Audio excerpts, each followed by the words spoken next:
اللہ تعالیٰ بھی جو کہتے ہیں نا یہ اقیم صلاح کہ یور صلاح is like a pillar in your life, which means کہ تمہارے ٹاسکس، تمہاری میٹنگز، تمہاری پریزنٹیشنز، تمہارے اسپورٹس ایکٹیویٹیز، تمہارا فیملی ٹائم، ہر چیز موو کر سکتا ہے. جو چیز موو نہیں کر سکتی وہ تمہاری نماز ہے، because it's a pillar in your life, it key not move. تم ہر چیزوں کو شفٹ کر دینا لیکن کبھی نماز کو شفٹ نہ کرنا. لیکچرز شفٹ کر دینا، میٹنگ شفٹ کر دینا، ہر کام شفٹ کر دینا، مگر کبھی نماز کو شفٹ نہ کرنا. نماز اپنے وقت پہ پڑھنا اور وقت پہ پڑھنا. یعنی قیام میں بہت ساری چیزیں آتی ہیں. قیام میں صرف پڑھنا نہیں ہے، یعنی وضو اچھے طریقے سے کرنا، مسجد میں جا کے پڑھنا، خشوع سے پڑھنا، سنت کے مطابق پڑھنا. صلو کما رأیتمونی اصلی، اس طرح نماز پڑھو جیسا تم مجھے دیکھتے ہوئے پڑھتے ہو. یہ سب نماز کو قیام کرنے کی چیزیں ہیں. اگر پلر نہ ہوں تو گھر کی تعمیر کھڑی نہیں ہو سکتی، گھر کی جو عمارت ہے وہ کھڑی نہیں ہو سکتی. So pillar is in the house, right. آپ صوفوں کو اٹھا کے وہاں آگے پیچھے کر سکتے ہیں، آپ لیمپس چینج کر سکتے ہیں، آپ ٹی وی کو اٹھا کے شفٹ کر سکتے ہیں، but can you move a pillar?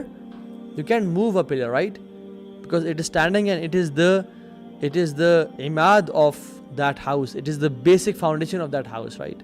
نماز جو ہے نا واللہ آپ اپنی زندگی میں نماز کو سیٹ کر لیں، آپ کی زندگی میں تمام چیزیں انشاءاللہ سیٹ ہو جائیں گی. But if you procrastinate in the prayer, if you delay in the prayers, everything will get delayed. Your marriage will get delayed, your risk will get delayed, your health will get delayed, your risk, family life, happiness will get delayed. Each and everything will get delayed if you will delay the prayer. عمر بن خطاب اپنے صحابہ کو کہتے تھے کہ میرے صحابہ سب سے پہلی چیز جو ریکوائرمنٹ تمہاری ہے وہ نماز کو قائم کرنا. جس نے نماز کو قائم کیا اس نے دین کو قائم کیا، اور جس نے نماز کو چھوڑ دیا اس نے اپنے دین کو چھوڑ دیا اور دین کو ترک کر دیا. اور کتنے لوگ ہیں جو ہم لوگ یعنی نماز پڑھتے ہیں، ان للہ، یہ مسلمان،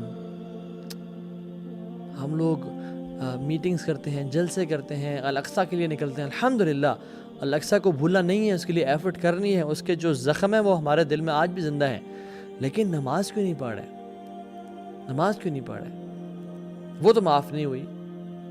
یعنی ہر چیز آپ چھوڑ سکتے ہیں. آپ سفر میں روزہ چھوڑ دیں، آپ بعدیں پڑھ لیجیے گا.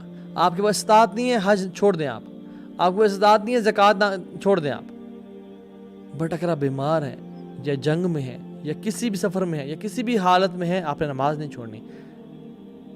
قصر اللہ نے کر دی، 2 نمازیں بس میں جوڑ دیں سفر کے، لیکن چھوڑنا بالکل نہیں ہے. It is not a point in a believers life کہ وہ نماز کو چھوڑ سکے.